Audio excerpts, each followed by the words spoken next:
Hey, friend, welcome back. I'm going to talk a little bit today about the origins of my online teaching because so many teachers come to me and they say, I have no idea what to teach. I don't know how to get started. And I didn't either. And this is evidence. So, this is a retired class. I no longer teach this one anymore, but this is my wacky weaving class. And yeah, basically, I took this box from Book Outlet and I turned it into a loom. And then I awkwardly, like this, with a loom on my shoulder, taught kids how to weave. There's some extras in here because it's been in the closet for a while. Um, yeah, we just used like pieces of the box to kind of make a functional loom, and it worked because pretty much every kid has access to a cardboard box. So that's one of the big barriers when you're teaching online is you cannot give them the supplies.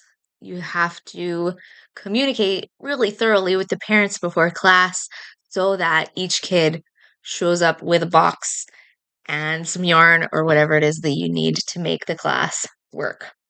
So this is also a decent example of a project because it's accessible.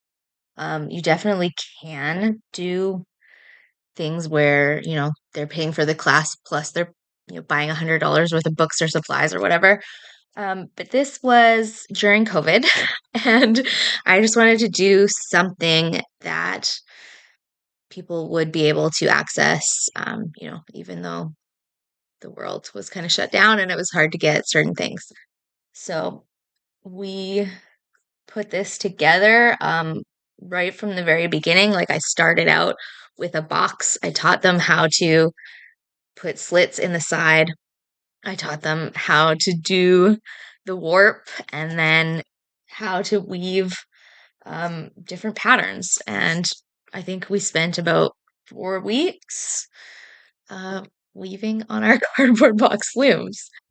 So, you know, all of that to say, you don't have to know exactly what you're going to teach.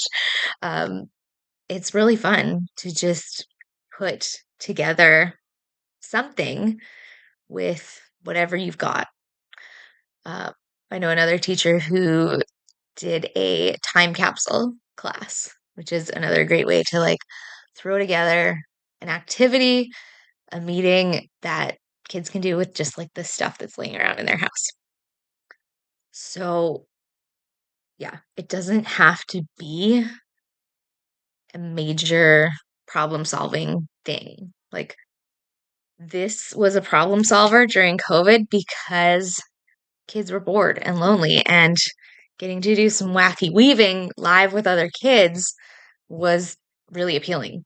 Um, I don't teach this class anymore. That's another thing you can keep in mind when you're planning stuff is like you're the boss. Nothing is forever, and there is a kid out there for every idea, right?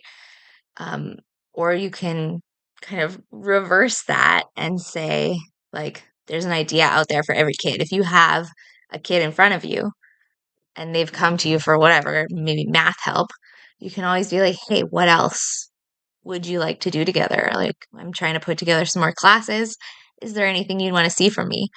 And then you can just work backwards. So maybe you have this one kid 4 or 5 times a week because you keep putting together offers that they want to take, and the parents, they know, like, and trust you already. So why not use, the math tutor to do some extracurricular weaving stuff too?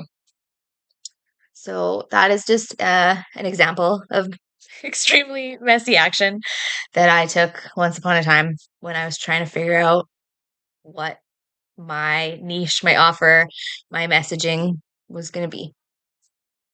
Um, and obviously, I'm with the weaving teacher today. So I just wanted to share that just to kind of inspire. I didn't know how to weave when I put this class together either. Like, I learned a lot um, just by like researching how to do this online. I taught myself to do it, and then I tell some kids to do it. So it really can be that simple. Um, and if it doesn't work or if you only teach it once, oh well, you're gonna learn something from that experience, and you'll come out a better teacher for it.